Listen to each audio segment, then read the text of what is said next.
नमस्कार दोस्तों, आप देख रहे हो देवश्री इंस्टीट्यूट इंदौर से यूट्यूब पर। यहाँ पर आपको एमपी वर्ग 2 हिंदी के लिए या हिंदी विषय के लिए आपको अध्ययन करवाया जा रहा है। साथ ही अगर आप सीटेट की तैयारी कर रहे हो या यूजीसी नेट की या एमपी सेट की, तो यह क्लास आपके लिए बहुत ही उपयोगी है।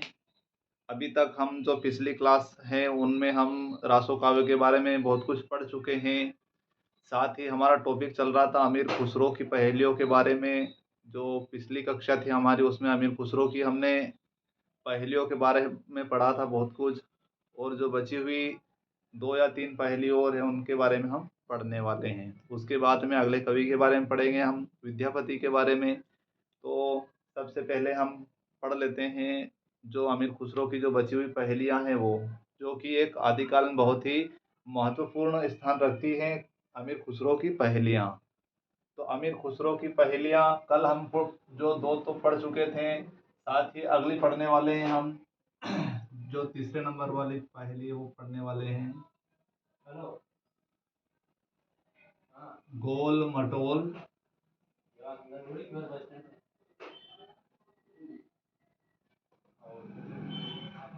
गोल मटोल और छोटा मोटा।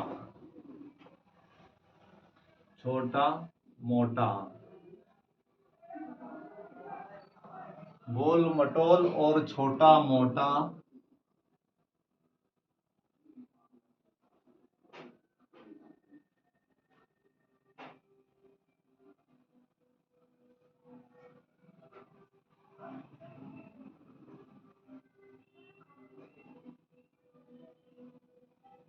हरदम वो तो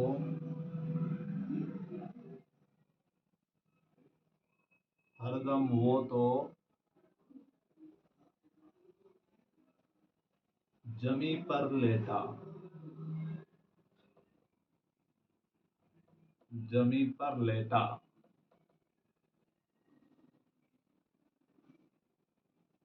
खुसरो कहे। खुसरो कहे।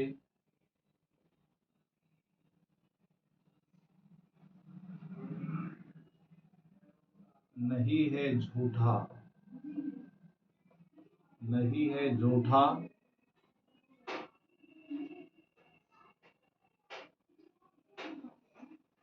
जो ना भूजे। जो ना भूजे। जो ना भूजे अक्ल का खोटा।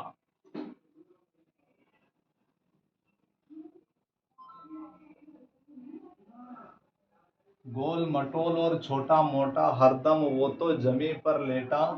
खुसरो कहे नहीं है झूठा। जो ना भूजे अक्ल का खोटा। इसका अर्थ या जो तात्पर्य, इसका उत्तर है लोटा।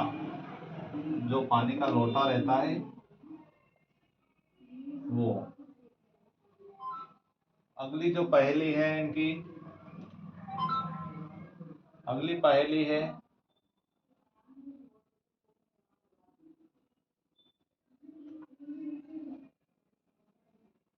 हाड़ की देही। हाड़ की देही।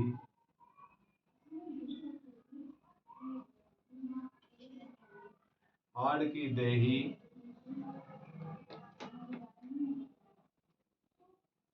अजरंग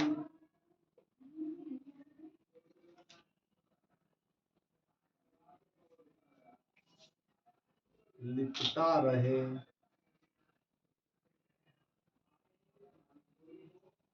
नारी के संग।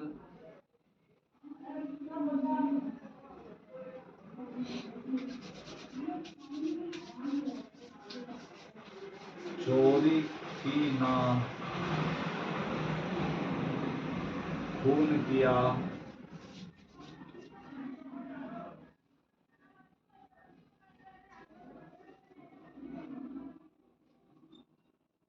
वाका सर क्यों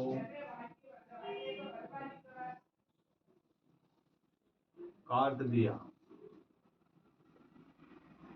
इसका उत्तर आएगा नाखून।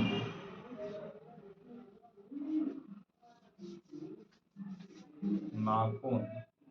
ये पहेलियां अमीर खुसरो की हैं, जो कि पहेलियों के मामले में वो बहुत ही प्रसिद्ध हैं। ये पहेली गोल मटोल और छोटा मोटा हरदम वो तो जमी पर लेटा, खुसरो कहे नहीं है झूठा, जो ना बूझे अक्ल का खोटा। इसका अर्थ है लोटा। साथ ही अगली जो पहेली है, हाड़ की देही आज रंग लिपटा रहे नारी के संग, चोरी की ना खून किया, वाका सर क्यों काट दिया। यानी कि नाखून के बारे में बात हो रही है यहाँ पर। इसके साथ ही अगली जो इनकी पहेलियां हैं उनके बारे में हम पढ़ने वाले हैं। यहाँ तक समझ चुके होंगे आप। अमीर खुसरो की अगली पहेली,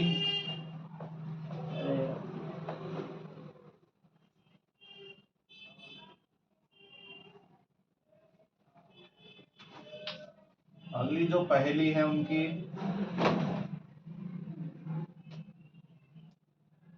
एक जानवर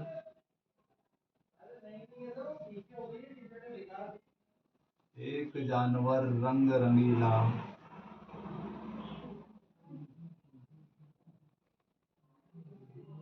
एक जानवर रंग रंगीला,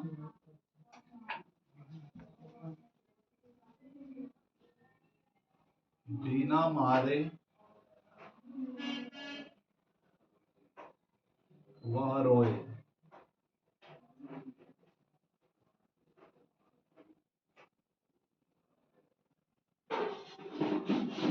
उसके सिर पर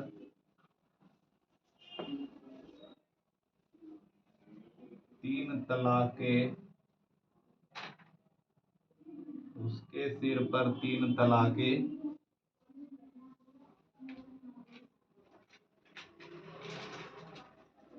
बिना बताए सोए। इस पहेली का अर्थ है मोर। यानी कि एक जानवर रंग रंगीला, बिना मारे वह रोए, उसके सिर पर तीन तलाके, बिना बताए सोए। उत्तर आएगा इसका मोर।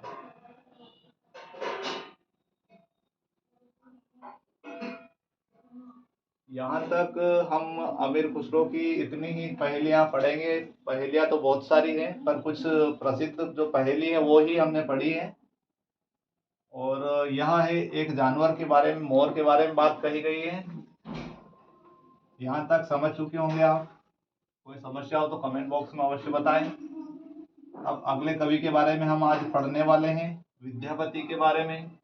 विद्यापति को कोकिल के नाम से भी जाना जाता है, मैथिली कोकिल के नाम से। साथ ही कवि शेखर के नाम से भी वह प्रसिद्ध है। तो विद्यापति के बारे में आज पढ़ेंगे हम।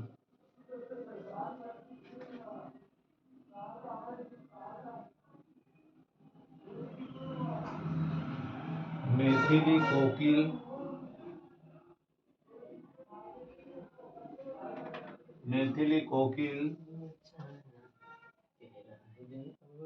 विद्यापति।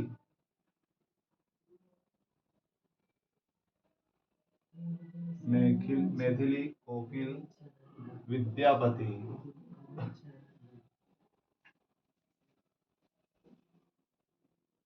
इनका काल है,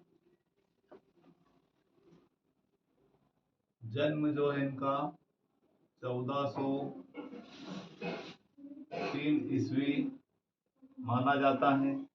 साथ ही यह आदिकाल के श्रृंगारी कवि है। आदिकाल के श्रृंगार कवि।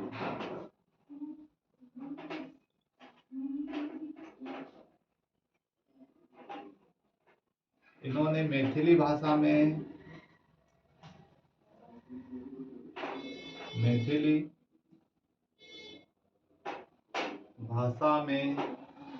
पदावली की रचना की,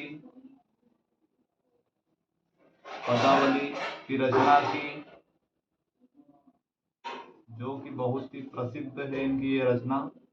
साथ ही इन्होंने कीर्तिलता,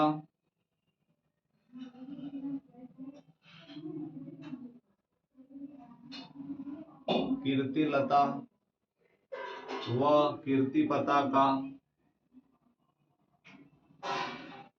कीर्ति पताका नाम की रचनाएं की, जो कि बहुत ही प्रसिद्ध हैं। यह रचनाएं अपभ्रंश भाषा में की गई। अपभ्रंश,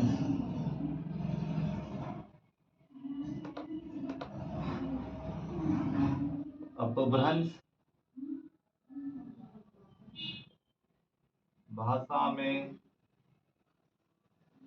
रचित है। साथ ही जो विद्यापति थे,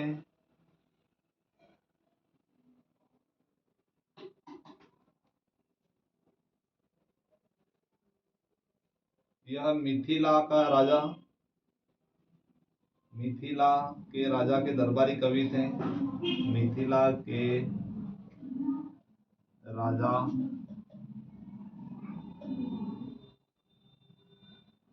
शिवसिंह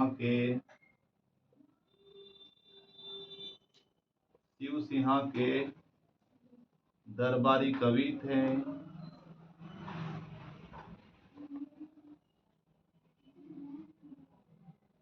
दरबारी कवि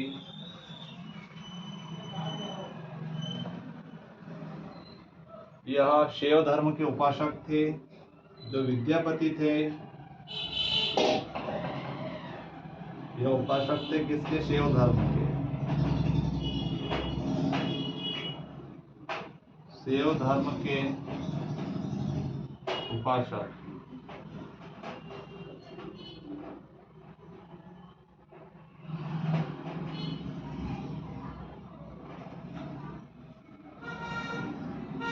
साथ ही इन्हें मैथिली कोकिल की उपाधि भी दी गई है। इनको मतलब मैथिली कोकिल के अलावा कवि शेखर के नाम से भी इन्हें जाना जाता है।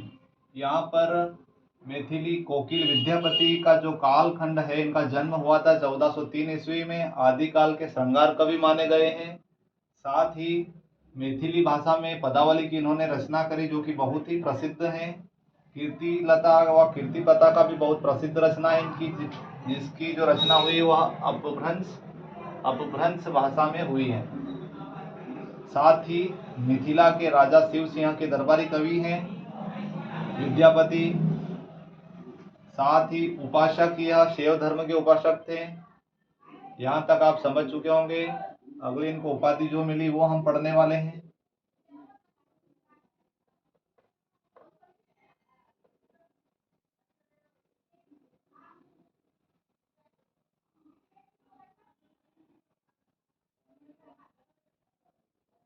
उपाधि,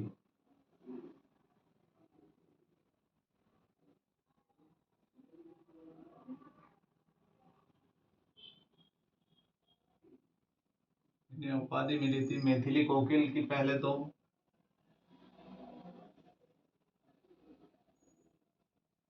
मैथिली कोकिल,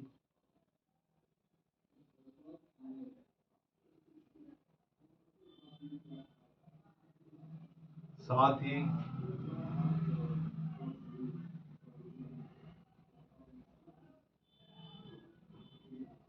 कवि शेखर के नाम से भी यह प्रसिद्ध है। कवि शेखर। इसके अलावा अभिनव जयदेव के नाम से भी यह जाने जाते हैं। अभिनव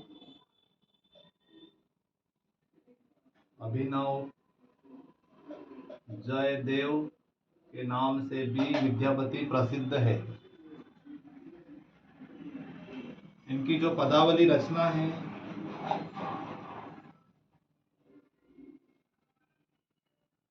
पदावली रचना में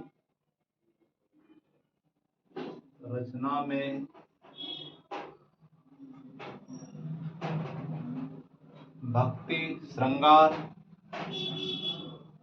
भक्ति और श्रृंगार दोनों का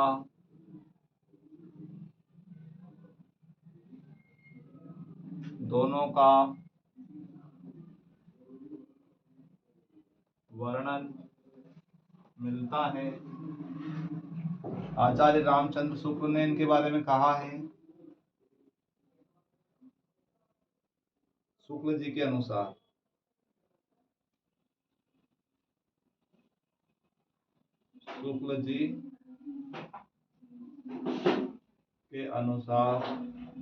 यानी कि रामचंद्र शुक्ल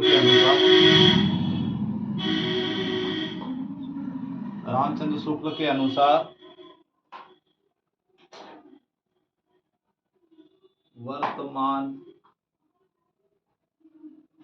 में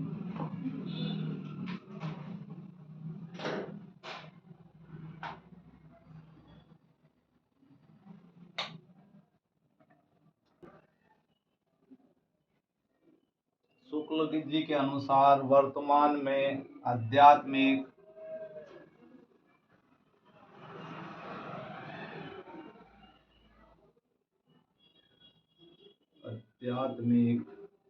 रंग के चश्मे चढ़ाकर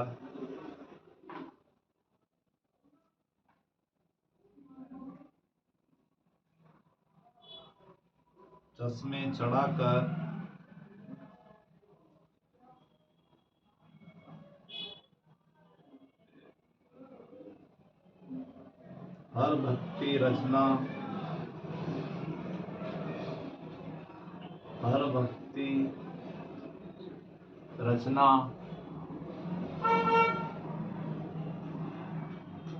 को श्रृंगार कहा जाता है।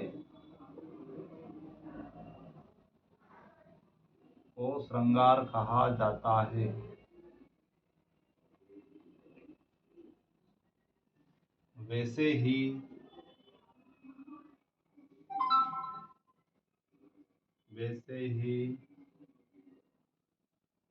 विद्यापति को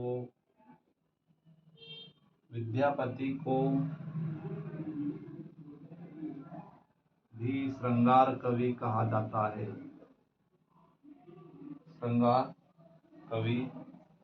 वैसे ही विद्यापति श्रृंगार कवि ये कर लेना। वैसे ही विद्यापति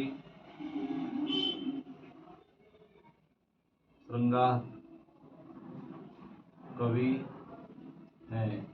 यह कथन आचार्य रामचंद्र शुक्ल जी का है, जो कि यह हर किसी की आलोचना करने के लिए बहुत ही प्रसिद्ध है। जो विद्यापति को उपाधि मिली थी वो हम पढ़ चुके हैं। मैथिली कोकिल की उपाधि उनको कवि शेखर की, इनका नाम अभिनव जयदेव के नाम से भी प्रसिद्ध है। साथ ही इनकी जो पदावली रचना है, इनकी रचना में भक्ति और श्रृंगार दोनों का वर्णन मिलता है। इसी के आधार पर शुक्ल जी ने इनको कहा है, रामचंद्र शुक्ल ने, वर्तमान में जो आध्यात्मिक रंग के चश्मे चढ़ाकर हर भक्ति रचना को श्रृंगार कहा जाता है, उसी प्रकार वैसे ही विद्यापति को श्रृंगार कवि कहा गया या कहा है इन्होंने।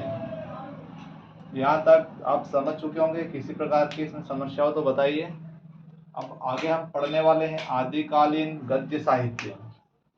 आदिकालीन गद्य साहित्य और उनकी गद्य रचनाएं हम पढ़ने वाले हैं।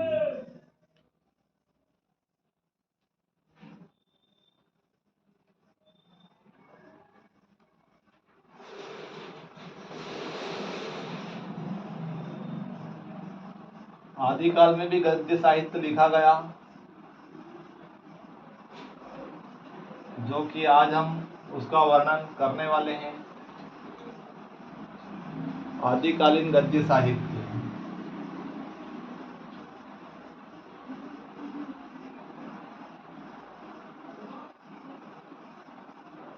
आदिकालीन गद्य साहित्य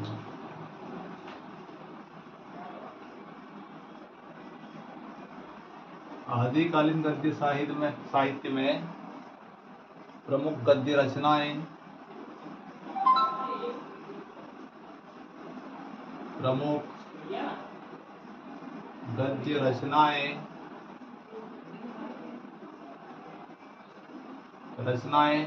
सबसे पहले हम पढ़ने वाले हैं राहुल वेल के बारे में,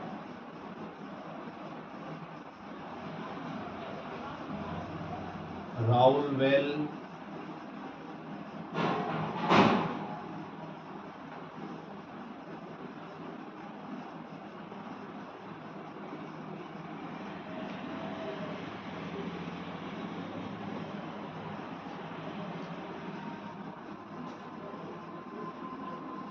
राहुल वेल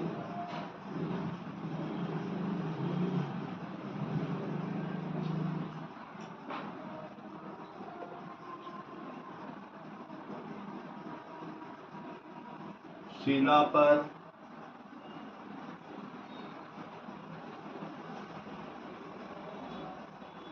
उत्कीर्ण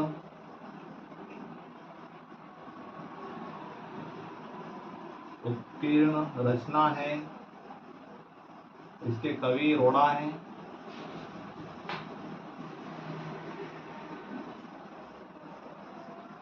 राहुल वेल शीला पर उत्कीर्ण रचना मानी गई, साथ ही प्रथम रचना इसको माना जाता है। प्रथम रचना गद्य साहित्य की, आदिकाल के गद्य साहित्य की प्रथम रचना राहुल वेल है, जो कि रोड़ा कवि के द्वारा लिखी गई। राहुल वेल शीला पर उत्कीर्ण रचना है और यह प्रथम रचना मानी गई है।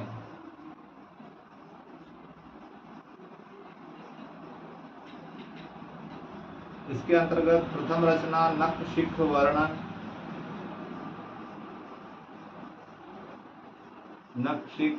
वर्णन, मिलता है इसमें, जो कि मुंबई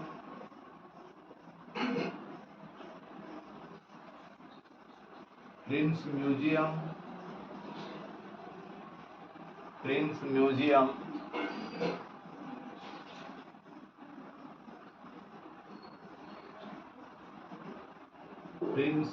म्यूजियम में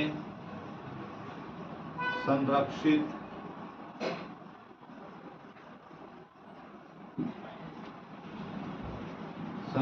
है,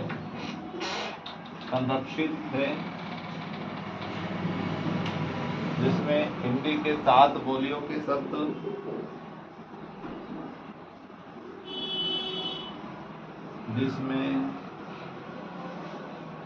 हिंदी के 7 बोलियों के शब्द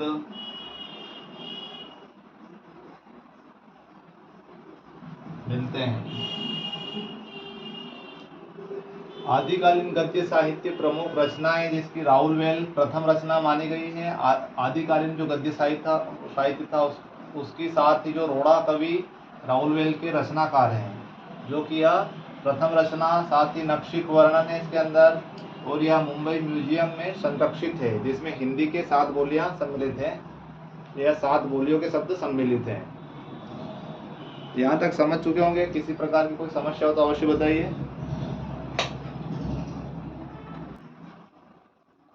अगली रचनाएं जो कि आदिकालीन गद्य साहित्य से संबंधित है वो हम पढ़ने वाले हैं। इसके बाद में कल हमारा भक्ति काल का जो कक्षा रहेगी वो कल स्टार्ट हो जाएगी, क्योंकि आदिकाल में केवल 2 रचनाएं की बाकी है, अभी 2 कवियों की, जो कि हम अभी पढ़ने वाले हैं। उक्ति और व्यक्ति प्रकरण नाम से जो रचना है, उक्ति व व्यक्ति प्रकरण, उक्ति व व्यक्ति प्रकरण, इसके जो कवि हैं वह है दामोदर शर्मा नाम के जो कवि हैं। दामोदर शर्मा द्वारा उक्ति व व्यक्ति प्रकरण नाम की रचना की गई।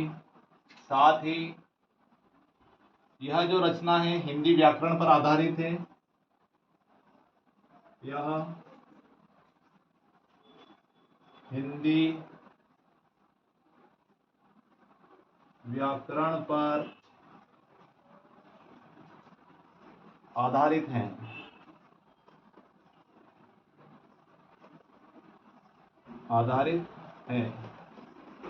साथ ही जो अगली रचना है यह दूसरे नंबर वाली रचना है, पहले हम पढ़ चुके राउलवेल के बारे में। तीसरी जो रचना है, तीसरी रचना का नाम है वर्ण रत्नाकर। वर्ण रत्नाकर। वर्ण रत्नाकर के जो रचनाकार है ज्योतिश्वर ठाकुर नाम के। ज्योतिश्वर ठाकुर जो कवि हैं वह वर्ण रत्नाकर के रचनाकार है। साथ ही जो यह रचना है वर्ण रत्नाकर जो रचना है यह 8 अध्याय में विभाजित है। 8 अध्याय में विभाजित 8 अध्याय में विभाजित है।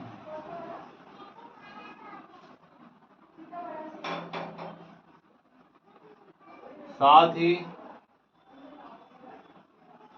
अब अगला जो हम पढ़ने वाले हैं भक्ति काल, यहाँ तक आप समझ चुके होंगे। एक बार फिर से इसका रिवीजन कर लेते हैं हम। उक्ति व व्यक्ति प्रकरण जो दामोदर शर्मा ने लिखी है गद्य रचना है, आदिकालीन गद्य रचना ही है यह भी। साथ ही इसके अंतर्गत यह हिंदी व्याकरण पर आधारित है। और जो अगली जो रचना है वर्ण रत्नाकर नाम से, इसके रचनाकार ज्योतिश्वर ठाकुर नाम के कवि हैं। यह 8 अध्याय में विभाजित है। जो वर्ण रत्नाकर है यह भी गद्य काल की ही, जो गद्य साहित्य था उसी की रचना है, आदिकाल की। यहाँ पर हमने आदिकाल गद्य साहित्य की 3 रचनाओं के बारे में वर्णन किया है, जो कि पहली राउलवेल थी, जिसके रचनाकार जो कवि थे रोड़ा नाम के कवि थे।